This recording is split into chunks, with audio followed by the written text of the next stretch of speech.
যে অসভ্যতামি ওরা আমার সাথে করেছে পরশুদিন, এই 4-5 দিন আগে। আমি চালসায় আসছিলাম, মিটিং যে কেউ পলিটিক্যাল পার্টি রাস্তায় করতেই পারে, আমার কোনো আপত্তি নেই। আমার গাড়িটাকে দেখে বলছে চোর চোর। ওদের জিজ্ঞেস করুন, ওদের পিতৃদেবের পয়সায় কোনোদিন আমি 1 কাপ চা খেয়েছি? আমি কারো পয়সায়, এমনকি দোকানে চা খেতে গেলেও দোকানে পয়সা দিয়ে খাই। আমি সরকার থেকে 1 টাকা মাইনে নিই না, আমি সরকারি গাড়ি চড়ি না, আমি ইচ্ছা করলে পেনশন প্রতি মাসে 1.5 লাখ টাকা করে পেতে পারি, লক্ষ টাকার উপর মাইনে পেতে পারি। আমি 1 টাকাও নিই না, তার কারণ আমার প্রয়োজন পড়ে না। যা আছে মোটা ভাত, মোটা কাপড়, মোটা শাড়ি, ব্যাস এতেই আমার চলে যায়। আমার বাহুল্যতা হচ্ছে মানুষ, আমার বাহুল্যতা আমাকে মানুষের পরিবার। আর এত বড় সাহস, আমার গাড়িকে দেখে বলছে চোর চোর চোর। সুযোগ থাকলে জিপটা আমি কিনে নিতাম, ইলেকশন বলে কিছু বলিনি। ইলেকশন না থাকলেও আমি জিপ কিনে নেওয়ার কথা বলবো না।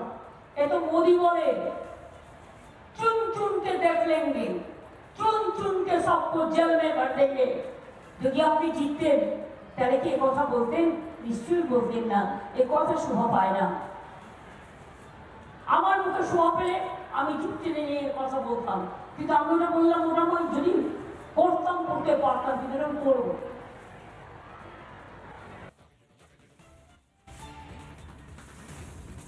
অমিত শাহ কি বলেছে বালুরঘাটে, বেলুরঘাটে কি বলেছে? নামটাই চেঞ্জ করে দিয়েছে। বলেছে উপরে মাথা থাকবে, এই উপরে পা আর মাথায় सबको लेपटे देंगे। আমি বললাম लोकतंत्र में जनता तुमको झटके देंगे, तुमको झटका देंगे, तैयार থাকো। শুনুন, এরা যদি জিততো তাহলে এত অত্যাচার, এত গ্রেপ্তার, এত হ্যারাসমেন্ট, এত টাকা ছাড়ানো, এত মিথ্যে কথা, এত কুৎসা, এত অপপ্রচারের পথ নিত না। এরা জিতবে না, এরা 200 পার হবে না, দেবে রাখবেন। এবার বিজেপি জিতছেন না, বাংলায় আমরা ফাইট করে জিতবো। তেমনি অন্যান্য রাজ্য, তামিলনাড়ুতে স্ট্যালিনরা জিতলে, পাঞ্জাবে অরবিন্দরা জিতলে, ইউপিতে অখিলেশরা করবে, অন্যান্য যে জায়গায় যে পার্টি আছে শক্তিশালী তারা সেইভাবে করবে। কিন্তু জেনে রাখবেন, বিজেপির খাত কিন্তু শূন্য হয়ে যাবে। বিজেপির হাল খাতায় 8 নাম্বার উঠবে না, বিজেপির খাতাটা শূন্য হয়ে যাবে। মানুষের পকেট শূন্য করেছো, জিনিসের দাম বাড়িয়েছো, গ্যাসের দাম বাড়িয়েছো, মেডিসিনের দাম বাড়িয়েছো, মানুষের জীবন কেড়ে নিয়েছো, দরিদ্রের উপর অত্যাচার করেছো, মণিপুরে 204 জ্বালিয়েছো, মেয়েদের উলঙ্গ করে ঘুরিয়েছো, আর মিথ্যে কথা বলে সাজানো নাটক করে, মিথ্যে কথা বলে সোশ্যাল মিডিয়ায় কোটি কোটি টাকা খরচ করে টোটাল মিথ্যে ভিডিও বানাচ্ছে। ওগুলোকে বিশ্বাস করবেন না। কোনটা বিশ্বাস করবেন? যেটা চোখে দেখবেন।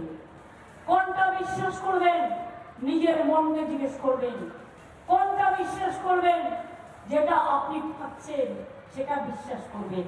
আর যারা বলবে 15 লাখ রুপিয়া দেंगे, 1 লাখ পেয়েছেন, আমি জিজ্ঞেস করছি আপনাদের, মোদি আগের বার ইলেকশন এসে বলেছিল না 14তে, सबको घर घर में 15 लाख रुपया दे देंगे अकाउंट में।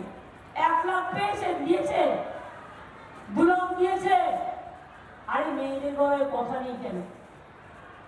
আমি একা বকে যাচ্ছি, আমার মা বোনেরা তো যে আদেশে ছিল বাদে, মা বোনেদের মুখ তো শক্তিশালী। 1 লাখ টাকা দিয়েছে, জোরে বলুন, 2 লাখ দিয়েছে, 3 লাখ দিয়েছে, 4 লাখ দিয়েছে, 5 লাখ দিয়েছে, 6 লাখ দিয়েছে, 7 লাখ দিয়েছে, 8 লাখ দিয়েছে, 9 লাখ দিয়েছে, 10 লাখ দিয়েছে। আচ্ছা 15 লাখ ছেড়ে দিলাম, 50,000 টাকা দিয়েছে। তাহলে এত মিথ্যে কেন? তাহলে এত মিথ্যে কথা বলবে?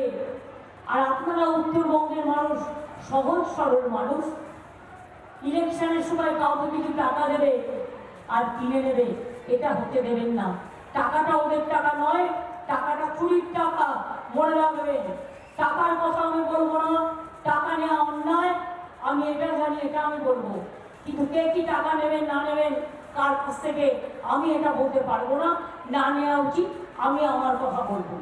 কিন্তু মনে রাখবেন, একটাও ভোট যেন বিজেপিকে দেবেন না।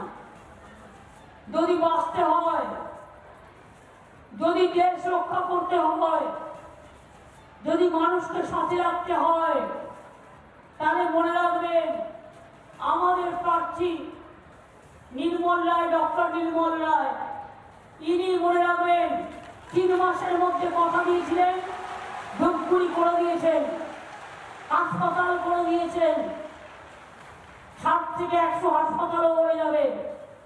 ময়নাগুড়িকেও আমি বলে গেলাম, জলপাইগুড়িকেও বলে গেলাম, মেটালিকেও বলে গেলাম, মালসকেও বলে গেলাম, চালসাকেও বলে গেলাম, নাগরাকাটাকেও বলে গেলাম, জয়গাঁও থেকে শুরু করে আলিপুরদুয়ার থেকে শুরু করে কুচবিহার থেকে শুরু করে উত্তরবঙ্গের যত জেলায় ভোট আছে আপনাদের বলবো, সকাল সকাল ভোট দিন, নিজের ভোট নিজে দিন, জোড়া ফুলে ভোট দিন। ভোট দিচ্ছেন কোনখানে? জোড়া ফুলের মাঝখানে। আমার ভোট আমার ভোট, আপনার ভোট, জোড়া ফুলের সব ভোট। অঙ্গনওয়াড়িদের 1000 টাকা মাইনে আমরা বাড়িয়েছি, এত কষ্টের মধ্যেও। আশাকর্মীদের বাড়িয়েছি,